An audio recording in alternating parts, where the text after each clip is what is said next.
Welcome to the Kung Fu Physicist podcast. I am the Kung Fu Physicist, here to explain the science of fighting, as well as the benefits to training Wing Chun Kung Fu. Those of you on YouTube can already see I have a special guest today, but she's not actually a guest. She's a co-host, because I got a lot of people saying, get a co-host, get a co-host. So this is my sister, Rachel. Say hello. Hello. All right, there she is. And she's also going to be the new manager of our school here in Glenview. So, everybody, this is Rachel. You want to give a little background about yourself? Can you give me background? Okay, so Rachel trains aerial silk. She does a lot of fitness and,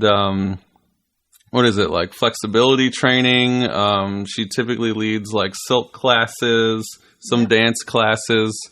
And she's been pretty much an independent, instructor, and now she's gonna try to help us with the business here and become our manager. And if she doesn't do good, I'm gonna fire her real fast. That's right.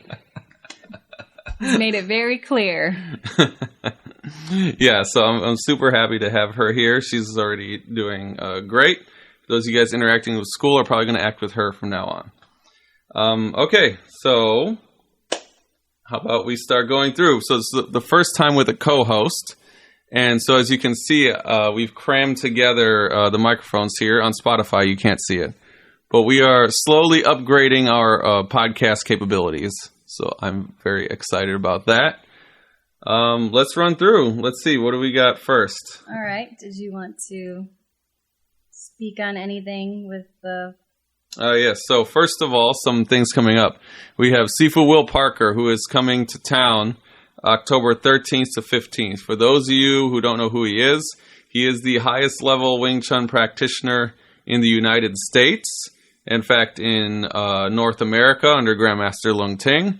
So he's only here once every year, tops. He came about 18 months ago last. I think it was last May.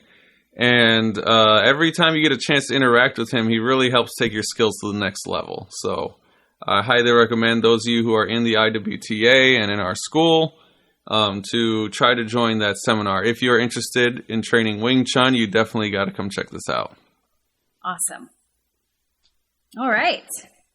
Well, first I really want to ask you about what is the IWTA and what does it stand for? Okay. All right. Cool. So the IWTA is the International Wing Chun Association. So it's headquartered in Hong Kong. And so we are under the guidance of the headquarters in Hong Kong with Grand Master Leung Ting. And he has his brother there, Seesock. I can't remember. His name was also a very high-level master. I think it's Seesock Joe, but I'm not going to misspeak on that. Sifu Robin Chang is over there as well, that we have lots of interactions with. And, essentially they're our knowledge base here at Wing Chun, Illinois. So a lot of people come in and say, oh, look at these white people. How do they know anything about Chinese martial art? Well, we keep close contact with the masters in Hong Kong to make sure that we keep you guys up to date with all the best, most advanced Wing Chun techniques that are out there. And that's another big advantage of being part of the IWTA, because this gives you access to Grand Master Leung Ting and his teachings. If you're not in the IWTA, you just don't have access to that. Which I'm sure is that very important for keeping... It's very important. A lot of different branches and different people try to come into the organization to get some secrets out, because he's always pushing the art to the next level. So it's really sought after, the knowledge that the people learn here in the school. And that's why our higher forms, first form you learn is called Siunim Tao. It means little idea. That's when you start. That's a very basic form, beginner form. Then you move up to Chum Q, which means seeking bridges. And those two forms we pretty much can teach to anybody, no problem. But after that, you get into the Buji forms. And Buji means thrusting fingers, and it's a special form that has to do with generating whipping power with your body. That's very advanced, and finally, there's the wooden dummy form, which is the most advanced. Well, I mean, people will debate me on that. But essentially, the wooden dummy form has the highest level techniques in the system within the form.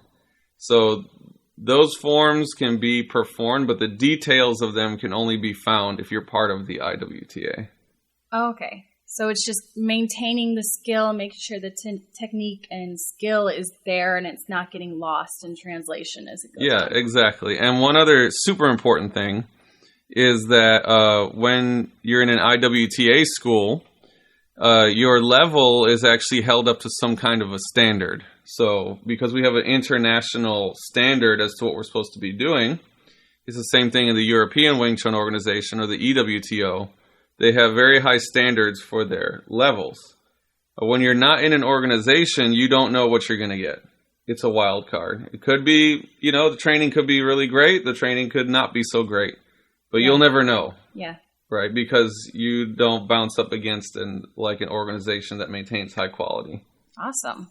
So that's what essentially it means. We keep quality very high. Keep our training programs high quality. We get checked on our programs, so we're not the know-it-all martial arts gods that know everything. We have our program continuously checked and I guess not criticized, but in a positive way. So cool. Critical feedback for our programs. Yeah. So aerial silk is a little bit different than that. We don't have a lot of levels are based on what we're at. It's not a very long-standing art like this one, so it's very variable depending on where you go. But this sounds very structured, which is key for learning and learning safely and learning the correct way. It sounds like it's really badass. Yes. All right, I did have a question for you. What is it? What is this incident with Dave Portnoy about? Oh, Dave Portnoy, yeah. So Portnoy, sorry. Yeah, well, one of the topics I wanted to talk about today was especially with the youth having a lack of motivation, especially in this country. A lot of people are unmotivated. They feel they have no future. They're just going along. They're just paying their rent. And it's just what's the next thing? Yeah. But they don't have a real goal in life. They don't have a purpose that they're after. They're just right. Just trying to, just go along, get their next paycheck. Yeah. And maybe they have some goals I want to buy a house one day or whatever, but they might not even have that. They might have even given up on that. So a lot of people don't have that drive to do something. Yeah. They don't have that drive and focus to do something. And so what happened with Dave Portnoy was, by the way, I don't know the whole history of this guy. I just know he's some dude that has a lot of money. And I think, I'll probably be wrong on this, but I think he started this company called Barstool Sports, which was a betting company, but then it got bought by some other company. And then they merged and Barstool Sports took off. So he wasn't part of it. Mm-hmm. And then somehow, some deal, he bought it back for $1. $1 because this other company wanted to get rid of it. And it was he's this is my baby.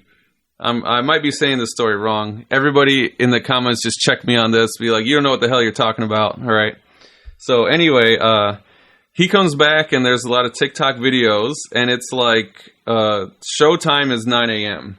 It's 9:30. It's 10 a.m. and he's walking around and he's where is everybody? Where the fuck are all my people? Right? That's what he's saying. And he's looking around and there's almost nobody in there. Apparently every one of these chairs is supposed to have someone in it. And he's walking around in an empty office. Dang. So he's just totally pissed. He's I bought this company back. What is this? What am I looking at? And it was he's just extremely disappointed. And I don't know what happened to those people. But if I was him, I would have fired them all. Every single one who wasn't there. Yeah, just got rid of them. So, but yeah, I mean, it's a big problem today that it's not to say that people don't want to work because it's not accurate. I think people want to work, but they want to be like part of something. Yeah. They want to have a purpose, like a goal to their work. Yeah. Like, oh, I'm doing something. It has to be fulfilling. Yeah. So it's got to be fulfilling. And I feel that a lot of these, they're going to work, but they're not actually getting fulfilled at their job. Right. Yeah. So one thing that Wing Chun can do for you is because it's a very deep and detailed system. A lot of the people that come in here, they start out, they feel like, especially the adult students. For the kids are like full of like hopes and dreams and stuff, and they want to do everything. So for them, it's no problem, But for the adults that come in, they have like a lot of them kind of don't have something they're working on. They have like something a purpose go, or a go goal, towards, right? Yeah. So the really awesome thing about the system is that it continuously pushes you to learn more and do better at all of the things that are in the system, essentially, all the techniques. Mm-hmm. And, and you can have a lifelong goal. So there's always progress. Yes. Which is progress is life, right? Exactly. So if you stop progressing, you die. Exactly. Even Grand Master Leung Ting is still learning. He's still training and trying to make the system better. Even he's retired. Yeah. He's already retired, and he's still trying to refine the system and make it better. So yeah, always learning. That's why we stick with him, because he's very it's key. Yeah, he's very into making the system better. That's all he's like really into. It's very very cool to see. A lot of people get to the top and they say, "Oh, I'm the best," and that's it. Yeah. Like, "Oh, I'm the king now," right? Right. And he's just very interested in passing this on to everybody. So yeah, he sounds humble. Yes.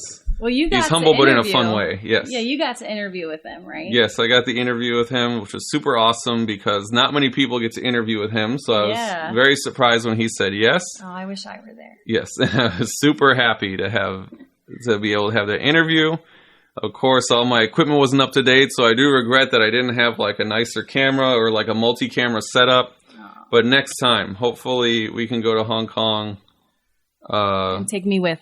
Yes, and it'll have my co-hosts with, and we will get a legit interview in a place that's like well set up for like a podcast instead of like everything was like wrong where we were. I had a very short time, and hopefully next time I can talk to him for like an hour or so to get there. Yes. Mm-hmm. Okay, I'll be there for that.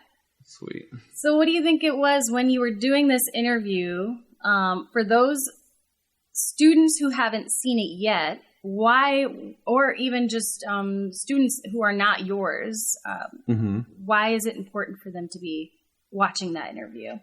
Yeah, so for our students, it's really important because you get to know the guy that's in the picture at the top of our school. It's kind of amazing to see the things he's done in the past, like the amount of crazy good fighters that he's trained. And like what he's done over the past 40 years, he's been building the organization and whatnot. So, it's really good to hear his perspectives on things. He is the source of our knowledge. He learned from Great Grand Master Yip Man.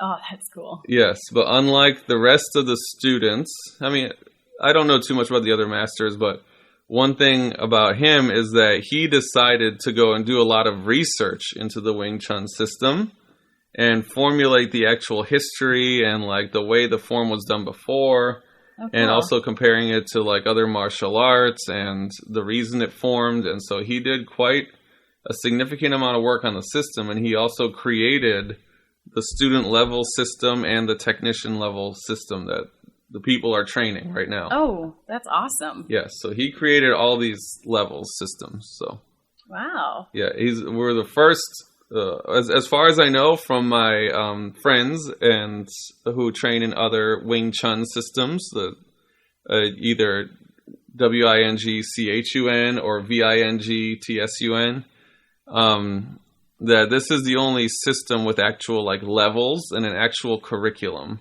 Wow. To like learn. And the other one's still kind of done old school. Back in the old days in China, you have one master.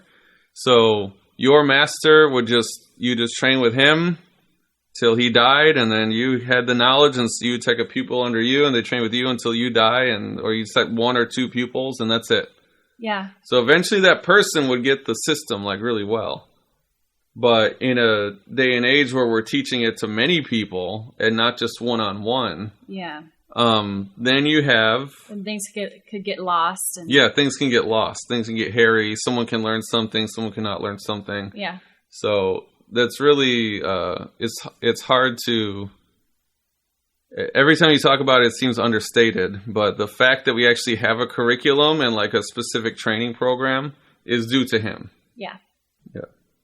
So I overheard you a lot when you're speaking with some of your students. A lot, yeah. Uh-huh. And yeah, I've heard this multiple times from you. And you would say something about questioning, like asking why. I just wanted to know a little bit more about that. Like if you tell some student what to do, kind of like that asking so why. One other thing is we want to know why we're doing something in our system in the WING-TSUN, so Leung Ting Wing Chun, is that when we're training the students, there's a certain amount of just straight up practicing you got to do. But it has to be mindful practice. It can't be mindless practice. So you have to know what's your goal with practicing something. Yeah. And sometimes in the beginning, the goal might be something very strange, and to a new student, or it might seem strange. It's like, why am I doing this? Just the other day, I had somebody practicing how to keep their wrists like staying in the same spot while they move their hand and arm around, right? Yeah. And so the older students were definitely like very intrigued by this exercise because they understood how important it was. But some of the brand new students or the newer students will kind of look at it like, this is hard to do, but what does this have to do with anything, right? Yeah, but Wing Chun is a hard system to show because when you really do it, it happens so fast and the other person feels so utterly helpless against it that you have to break things down into these really simplistic looking exercises. And it's okay that the beginning student doesn't know what it means, but they just have to kind of have faith. And when they practice, to have the idea at least, you're practicing this because of that. Right. Your goal is to do this. Okay, and here, if everybody thinks about like training in the gym, if you do bench press, okay, your goal is to build muscle. Mm-hmm. And if you do the treadmill, your goal is to build your cardio. For instance, right? Yeah. So that's your end goal. You want to increase the strength of your heart, your lungs, and your cardiovascular system. And you're not doing that with a bench press, right? Right. So it's kind of like that. And we just think about it in the system terms. Like the goal is to do this thing is about having total body control, right? And then another aspect would be to have the aggression, or the other aspect would be to have softness like that. So every thing we do is training some aspect of the real fight. Yeah. And you're okay with like students asking you why we're doing this, or like different moves or funky exercises that we make them do? Yeah, we encourage the students to ask why.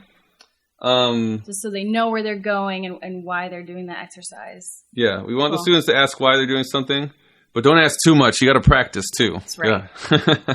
Get on it. So sometimes we do have to cut them off. We encourage it, but sometimes you just need to spend time practicing something.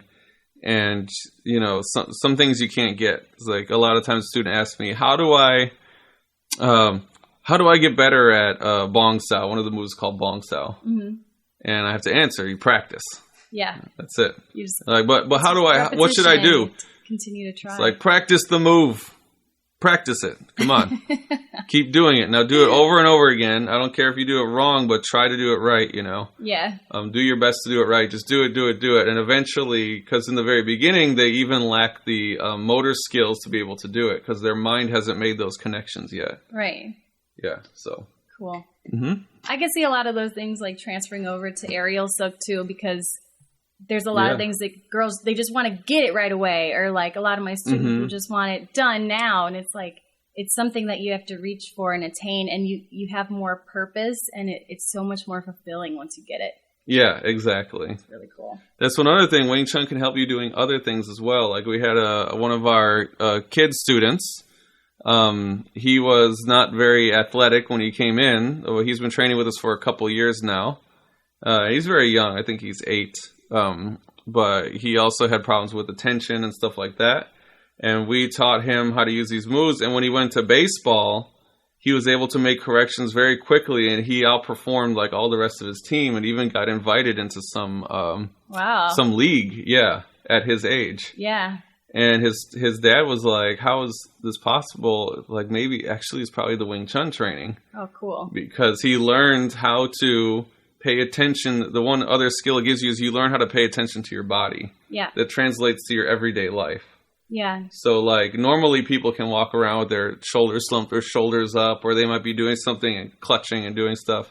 And when you learn Wing Chun enough, you actually learn how to pay attention to your body. Yeah, you have that body awareness. All the time. Yeah, you can feel like, oh, I'm doing something wrong, right? Yeah. Yeah, so that's the other super big benefit of training Wing Chun. I did want to ask you, what are some other benefits? Well, you have that, your body control and body awareness, practicing mindfulness. That's a really big one. Most people walk around really mindless, completely mindless. And when you learn mindfulness, you can actually... It's hard to describe mindfulness because you have to know what mind is. So mind is it's not just your ability to do calculations in your head. Right. It's like your consciousness. Mm-hmm. So a lot of times our consciousness gets distracted by this thing and that thing, and we're watching TikTok or like we're driving, and like everything's pulling us away from everything. Problems, and then like bills. Yeah, it's all these different things. And all of a sudden there's, you're just going along the flow. So you're actually very mindless. You're just doing the next thing that needs to be done. Right. Like driving, and then you get home, you didn't even remember. Yeah, drive. Exactly. You were on autopilot. You were essentially mindless. Okay. Right. So being mindful is like having an awareness of reality. And I guess you could say that. Present moment as well. Present moment. Yeah, that's a type of mindfulness. But it's more like, it's the present moment, but it's in relation to the future and past. It's not just only the present. Yeah. So that's the mind. That's mind. So mind is like, I'm doing this, I'm doing that. Like, wait a minute, why am I doing this? Yeah. Like, why am I doing that? And a lot of people, when they start thinking of that, they kind of like pull back because actually they don't like the answer. Mm-hmm. Right. And they kind of like, I don't like thinking about that. Yeah. Right. This is like super deep. We can go like really far. Yeah, this is like really deep. Stuff, but Wing Chun helps with mindfulness, which is a big thing. It also helps with obviously learning to defend yourself. That's the main goal. Yeah. So like we even had a woman, one of our students. She went to Germany, she got attacked, and she just kicked this guy's ass without even remembering what she did. That's awesome. And that's the goal, because we train your reflexes to defend yourself, and not your not having to remember a list of moves. We're training reflexes. Right. And then, let's see, other benefits, just basic hand-eye coordination. That's that body control. And confidence, the biggest thing is confidence. Especially with teenagers, a lot of them really lack confidence and they hide it. Yeah. And they're pretending like, oh yeah, I'm the king or whatever, right? Or like for the girls, they're pretending like, oh, I'm so pretty and I'm the best. But inside, they're super lacking confidence. So they put up all these shields. Yeah. And confidence, like anything, comes through practice. Yeah. So. And feeling capable. Yes, like that's it. Once they get through these... You have to be capable. It's like, imagine you've never driven something before and somebody just throws you in the driver's seat of a car. And then you say, what do I do? And they look at you and they say, be confident. It's like, what the hell you say? You don't even know what the key is. You don't know anything. Mm-hmm. It doesn't matter how confident you are. You can't do the thing. So you're not going to have any confidence. Yeah. So confidence comes through practice. Yes. So in the class, we practice these interpersonal conflicts. And so most people are most afraid of a conflict. Like, oh, what if somebody says no? Oh, what if somebody gets angry at me? Yeah. Oh, what if they push me? Oh, what if I say something and they get mad, right? They're thinking all these things. So we teach them, we teach them what to do when that happens. And so then they don't have to be afraid of that consequence. Right. They say, oh, okay, well, if they get mad, I know what to do. Oh, if they try to shove me, I know what to do. Right. Cool. Yes. So then they're able to be more relaxed. They're able to talk with people, feel better about themselves. So it's a big plus. Yeah, I could see why. I mean, I want my kids in it. I want Landon in it. I want Sterling in it. Although I don't know if Sterling can because he has hemophilia, for anybody who doesn't know. Yeah. But I would love for him to learn it and just like the form and reflexes, maybe. Mm-hmm. Something like that. If you would train him, that'd be so cool. Yes. All right. I'm sure we can go very far with the amazing benefits. Yeah, let's move on to the next. Let's move on to the next topic here. I did want to know. We want to keep these shorter because I got yelled at. Yeah, I'm so sorry. No, I did not get yelled at, but I got a lot of feedback that people did want shorter episodes, about 20 minutes. How far are we right now? Oh, we're at 26 minutes. Okay. So let's run through this. Okay. My last one. Tell me a little bit about your interview with Sifu Bagalev. Yeah, so I got to interview the highest level Wing Chun master in Bulgaria, and in fact, he is in charge of the whole Bulgaria region under the IWTA, the European Wing Chun Organization. So if there's a Wing Chun school in Bulgaria under Grand Master Leung Ting and under Grand Master Keith Kernspect, it is through Sifu Bagalev, and so he really helps out. He works hand in hand with the IWTA to bring all these great programs to Bulgaria. So it was really cool. The interview with him, you can listen to how he started, and I'll put up links, I guess, at the end of this video. We'll put left and right, Sifu Bagalev and Grand Master Leung Ting, and you guys can click on those. Maybe pop one up. I don't know if we do one of those. Whatever those things are, right? But yeah, you guys check that out. It's a really great interview with him, and I can't understate the power of listening to these high-level masters and what they've been through, right? Because this is a lot of you on your very beginning your Wing Chun journey, or you're considering, or your martial arts journey in general. And so it's very important to listen to what these guys have to say. So yes. All right, and I know, let's move on here. I know we have a comment. Yes, we have a comment. Someone responded to one of your podcasts. Thank you for your response. And guys, by the way, you guys comment on our YouTube videos. It's okay, it's fine. Hopefully we can grab those. But the best way to interact with me is through the Spotify app or Spotify. And you go on there and it will ask a question. Give me feedback in that question. I can answer your question. So that's mainly where we look. I try to look on YouTube, but YouTube gets kind of crazy. So Spotify, leave us a comment. Awesome. So we have a comment from KWeb1490. He says he has large muscles. He's a bodybuilder, and he does Wing Chun. He is having difficulty with the forms due to bicep and chest hitting at points. Is it possible for him to do this art, or should I take another martial art more suited to my body type?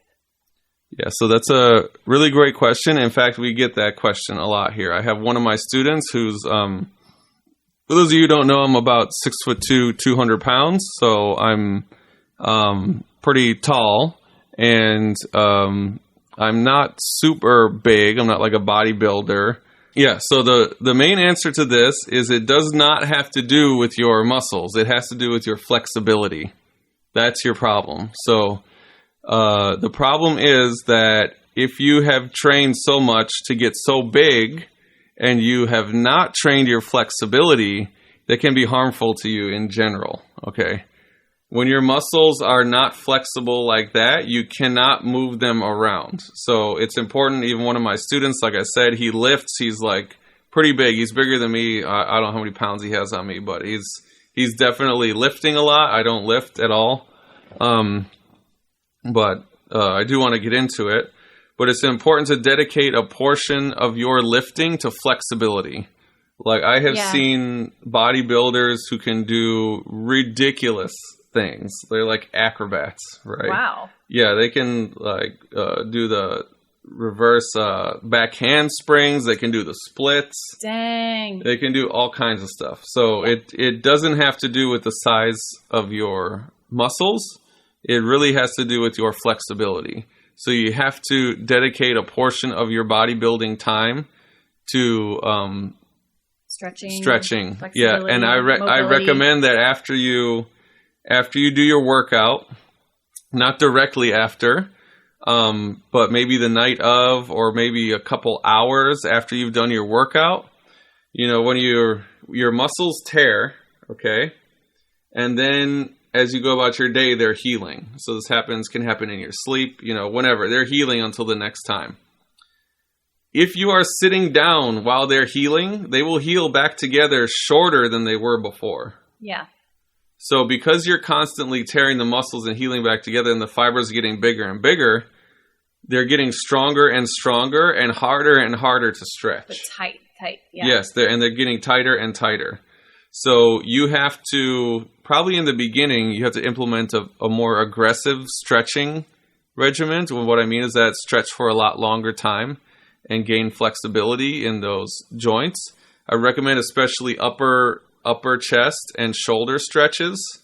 Okay, there's some simple ones and some extra painful ones that are great. Mm-hmm. But you know, you can research that and go with someone who's a stretching or fitness coach like that to work on your flexibility. Juicy stretches. Yes. So Wing Chun is actually really good for you because our main goal is to knock somebody out in a single punch, especially in our system. Even though we do chain punches, we want a one-punch knockout. That's the goal. So if you're like huge, that's perfect for you. Like, just let it rip, you know. Come on, you can generate so much force. And I mean, this art is so much cooler than all the rest. Yeah, of course, this art is awesome. Yeah. Other martial arts, I guess, I don't know. You know, a lot of martial arts have the same type of qualifications for flexibility and mobility. So if you really like Wing Chun, keep training it. If you want to turn to another one, that's good too. But yeah, just keep in mind that it's your flexibility that's preventing you from doing some of these movements and not your size of your muscles. Your size. Yeah. Cool. All right. So let's, what's my last? This is a Kung Fu Physicist podcast, so I do have a physics lesson for the day. Yes. We are going to talk today about power, because everyone wants to talk about empowerment. That's giving people power. But what is power? What is it? All right. So essentially, power is putting out energy over time. Okay. It's the amount of energy you can put out over a certain amount of time. Mm-hmm. Or you can say it's the how do I say it? It's work times time, I think. Yeah, but power is measured in watts. So if you have a lot of power, you can move a lot of mass in a short space. Okay, right. It's the more mass you can move. So mass is measured in kilograms. Okay, so if you think about this, let's go societal here. Okay, we're going to talk about power in the terms of society. Okay, great. So who has more power? Who's empowered? Okay, well, what does power mean? Moving mass, right? Yeah. How much mass you can move, right? Power. Right. So, if I'm powerful and I have 20 people in front of me, I can have all those 20 people, and let's say they all weigh 100 kilograms. And I say, everybody move a meter backwards, and they're all going to listen to me because I'm very powerful. Yeah. Right? I have just moved 10 people times 100 kilograms. I just moved 1,000 kilograms back by 1 meter just with my words. Nice. Right? Yeah. So this is the aspect of power and having empowerment. Mm-hmm. So if you feel like you don't have any power, you can tell all 10 people, everybody move back 1 meter, and nobody's going to move. So now you have no power. Okay? Dang. So if you say something and nobody listens to you, you have no power, all right? That's the definition of power and empowerment, right? So especially you want to feel that you have power and empowerment, right? The way we train that in Wing Chun is giving you the ability to really generate the most force and the most energy in the most efficient amount of time, to be able to take somebody else out in the quickest amount of time. I think that's like the coolest thing. Yes. That's why I love this one so much. So it's power also to do with capability, because if the other person is incapable, they have no way of defending against this, right? And most people who are willing to like attack somebody else on the street, you lack confidence, and they're very cowardly. So they're going to bring like more people. They need a weapon. They need all this stuff to make their situation go well for them. They're gonna look for like the weak person. Yes. So actually, the truth is they don't feel powerful, and they're doing all these things to make up for it, right? Right. So if you can handle that person, you can remain calm in that situation. Yeah. So, generating power in the martial arts is about having relaxation in your body and extending only the muscles that you need to use. So when we punch, we try to only use our tricep to extend. Oh, right? And we want to shut all the other muscles off to relax. And I'm just talking about the arm. Obviously, it comes from the back too. But to shut off the unneeded muscles, especially your bicep. Your bicep is working against you. Right. When you punch, right? Yeah, because you can't extend with that. So that makes our punch even more powerful. We can put out even more energy in a short amount of time, right? If somebody punches and they're clenching their fist, they're actually holding their energy back. Oh. And so the amount of power they can generate is diminished. That's cool. Right? Because they're holding the power back inside of themselves and not letting it go into the target. Right. So that is how power works in fighting. Okay. I was doing math and equations before, and I got a lot of hate. So if you guys want me to go back into doing equations and actually doing like calculations, I would be super happy to do that. But you got to leave a comment and request it, and I'll do it for the next podcast. Cool. All right, well, let's wrap up here. Thanks, everyone, for joining me today. I wanted to put this out. I know I've been away for a while. You've been missing me for a couple weeks. I've been traveling. I've been coming back, hiring my new manager, setting up the school and everything. It's been a really crazy time. We had a great knife fighting workshop last week with Sifu Jared. That was awesome. Yeah, come check out our Instagram and our Facebook if you want to see that. I'll post some videos on YouTube as well. Always having great workshops. Yes, so we're going to do another workshop next month pretty soon. And that's it for today, and I'll see you guys later.